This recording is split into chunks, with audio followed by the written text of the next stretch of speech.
Hello students, welcome to SK institute. I am Shashi Ranjan Kumar Raj. आज हम लोग पढ़ेंगे संस्कृत व्याकरण। संस्कृत व्याकरण में मैं स्टार्ट कर रहा हूँ संधि से। संधि किसे कहते हैं, इसके कितने प्रकार होते हैं, सभी के नियम, सभी कुछ का उदाहरण भी सब साथ ही साथ मैं आपको समझा दूंगा। चलिए तो मैं आज देखता हूँ कि संधि क्या है।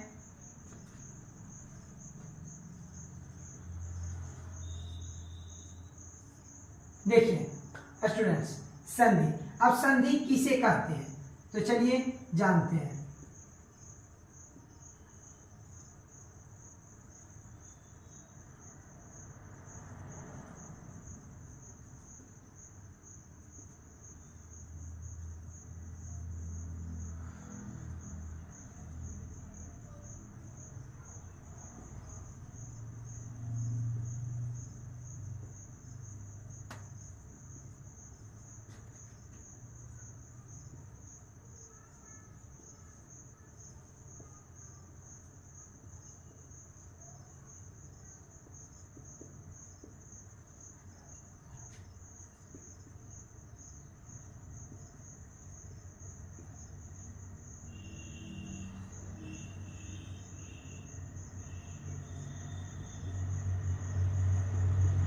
तो देखिए स्टूडेंट्स, दो वर्णों के मिलने से जो विकार या परिवर्तन उत्पन्न होता है तो उसे हम लोग क्या कहते हैं, संधि कहते हैं। जैसे में देखिए, इसका मैं कुछ एग्जांपल देकर बता देता हूं।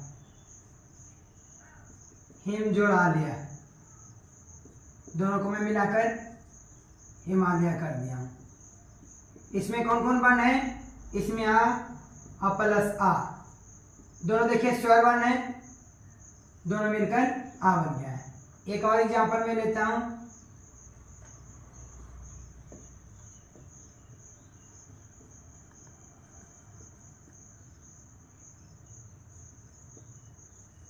तो देखिए, धर्म जोड़ात्मा, धर्मात्मा, इसमें भी क्या है, अ जोड़ आ बराबर आ। एक और में लेता हूं।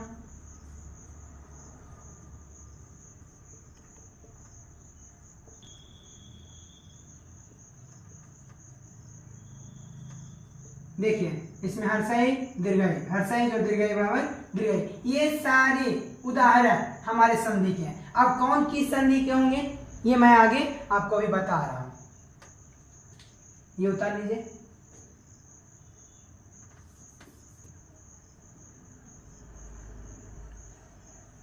देखिए फ्रेंड्स, संधि के तीन भेद होते हैं।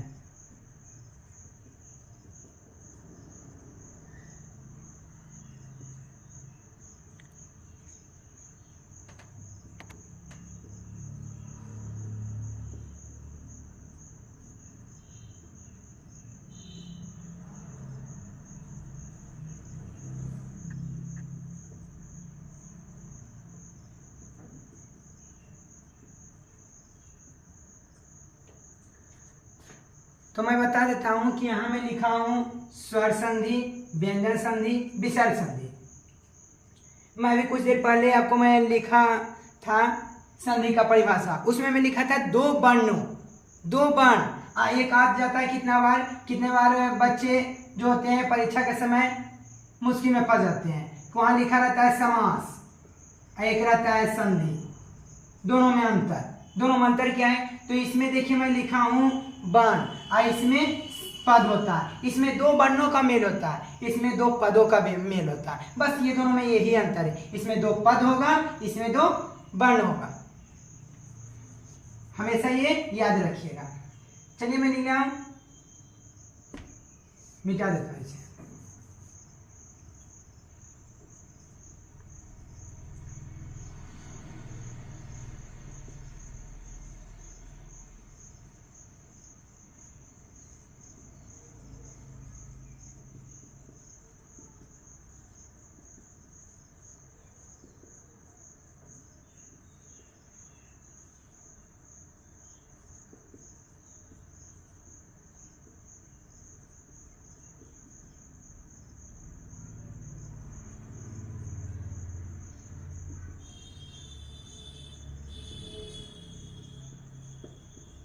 इसमें देखिए दो स्वर वर्णों के मिलने से जो विकार या विकारी को ही परिवर्तन भी कहते हैं, मैं पहले बता चुका हूँ। दो स्वर वर्णों के मिलने से जो विकार उत्पन्न होता है उसे हम लोग क्या कहते हैं, स्वर संधि कहते हैं।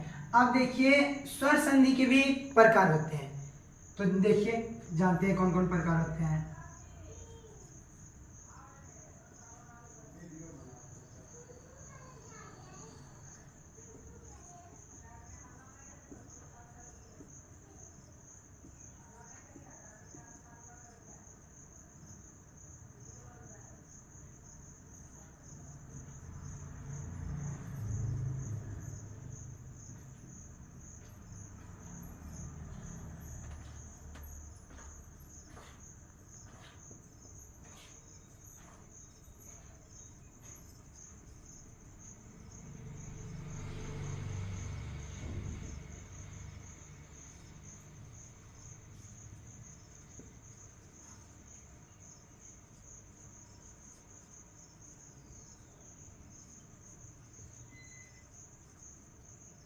तो देखिए स्टूडेंट्स, स्वर संधि के 5 भेद होते हैं। पहला है दीर्घ संधि, दूसरा गुण संधि, तीसरा यण संधि, चौथा वृद्धि संधि, पांचवा अयादी संधि। इसके अलावे भी इसके भेद होते हैं, लेकिन मुख्यतः हम लोग 5 ही प्रकार के भेदों के बारे में अध्ययन करेंगे। इतना ही पूछा भी जाता है परीक्षा में। आप जो भी परीक्षा दीजिएगा 10R 9 का, तो उसमें मात्र इतना ही पूछेगा, मुख्य रूप से इतना ही होता है। तो इसी के बारे में हम लोग अध्ययन करेंगे। ऐसे और भी होता है, ये नहीं बताइए कि सर इतना ही बताएं और नहीं होता है, और भी होता है। तो चलिए आज हम देखते हैं दीर्घ संधि के बारे में। आप पहले इसके बारे में पढ़ेंगे, फिर इसके बारे, फिर इसके बारे, एक एक करके मैं सभी के बारे में आपको विस्तार से बता दूंगा।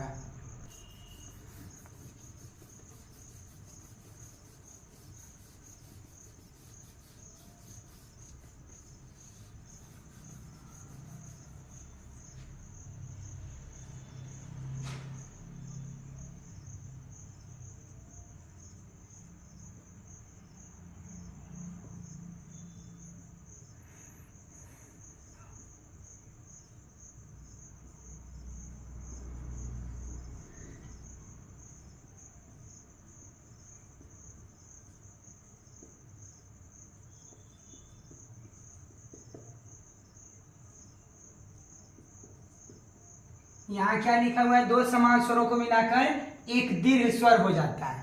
अब इसमें जो मैं बताऊंगा इसका नियम, उसी पर आप संधि बना देंगे। इसका कुछ नियम होता है, जैसे आप लोग अंग्रेजी पढ़ते एक्टिव पैसिव वॉइस, उसमें भी कुछ नियम होता है। जितने भी आप बनाते हैं उसमें कुछ नियम होता है, उसी प्रकार से इसमें भी नियम होता है। जैसे देखिए अ जोड़ अ बराबर मिलकर क्या हो जाएगा, आ जोड़ आ बराबर मिलकर क्या हो जाएगा, आ जोड़ आ बराबर मिलकर आ जोड़ अ बराबर मिलकर हो जाएगा आ।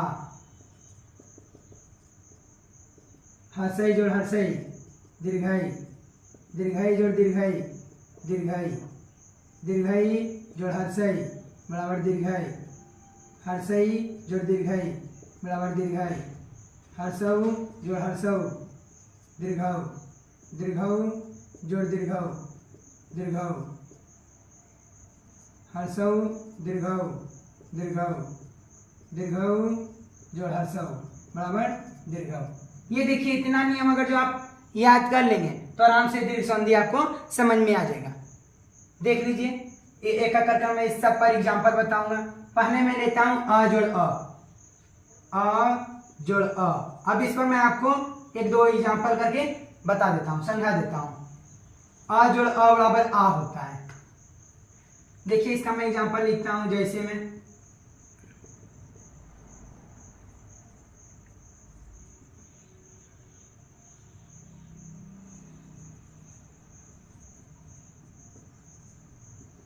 वेद जोड़ अंत, वेदांत। अब देखिए इसमें अ छुपा हुआ है।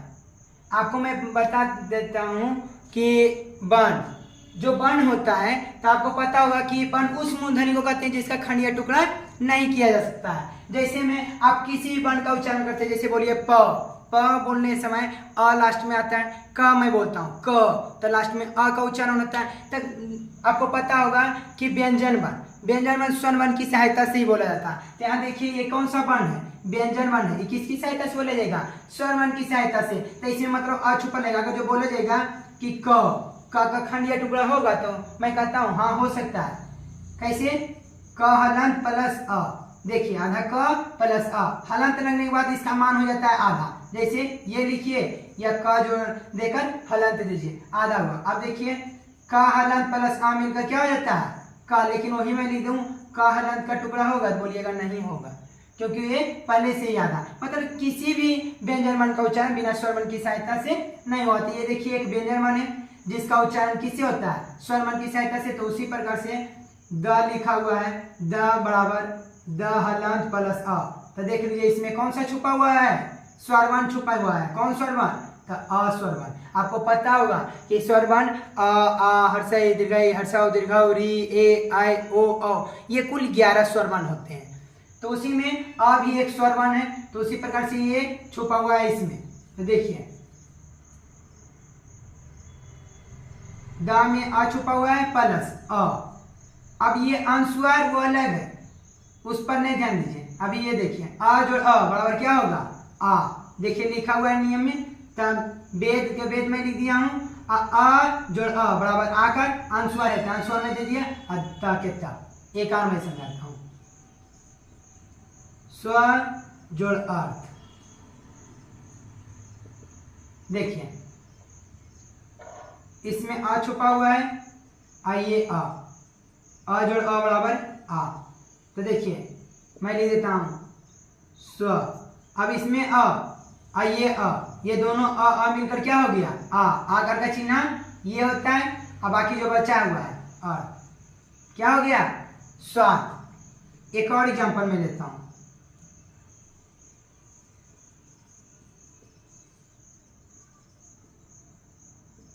देखिए इसमें आ छुपा हुआ है प्लस अ जोड़ अ बराबर आ। तो देखिए परम, परम में लिख दिया हूं, आकर का चिन्ह ये इस तरह से होता है, हम लोग जानते हैं।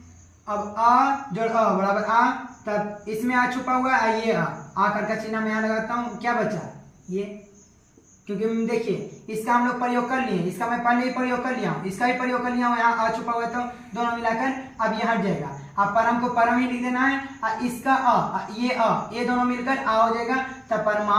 अब बाकी अर्थ बचा उसको जोड़ दिया परमार्थ। आई होप आप लोगों को समझ में आ गया होगा।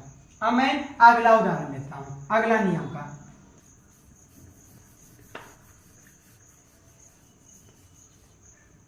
देखिए अगला नियम है आ जोड़ आ बराबर आ। अब इसका कैसे होगा, तो देखिए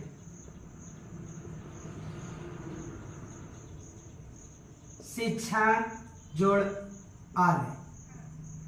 तो यहाँ देखिए साफ दिख रहा है स्टूडेंट्स, देखिए यहाँ क्या लिखा हुआ है आ, आकर का चिन्ह है प्लस आ।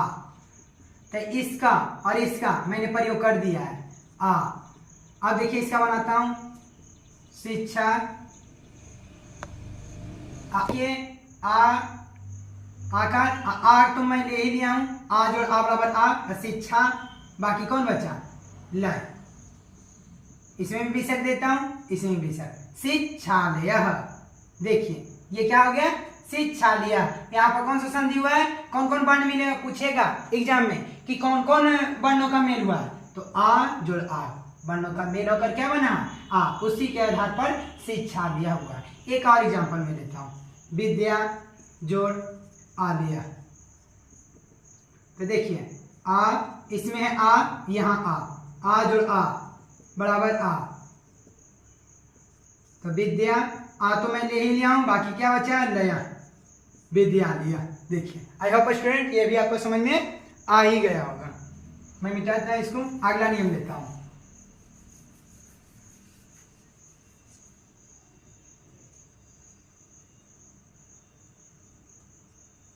अगला देखिए है अ जोड़ आ बराबर क्या है आ। अब इसमें देखता हूं इसका एग्जांपल कि क्या होगा। देव जोड़ आलिया। तो देखिए यहां आ छुपा हुआ है प्लस आ। मैं पहले ही बता चुका हूं कि ये क्या है, कौन सा वर्ण है, व्यंजन वर्ण है। तो व्यंजन वर्ण में आ छुपा हुआ रहता है, क्योंकि वह बोला ही जाता है स्वर की सहायता से, तो इसमें स्वर अ है। तो आ जोड़ आ बराबर आ। तो देखिए देव, अब अ जोड़ आ बराबर आकार का चिन्ह, बाकी लय देवालय। एक आ लेता हूं, शिव जोड़ आलय, क्या हो जाएगा शिवालय। कैसे? तो देखिए इसमें अ जोड़ आ बराबर आ। देखिए आ जोड़ आ, तो अ जोड़ आ आकार का चिन्ह, बाकी लय बचा, लय डाल दिया शिवालय। चलिए अगला लेता हूं,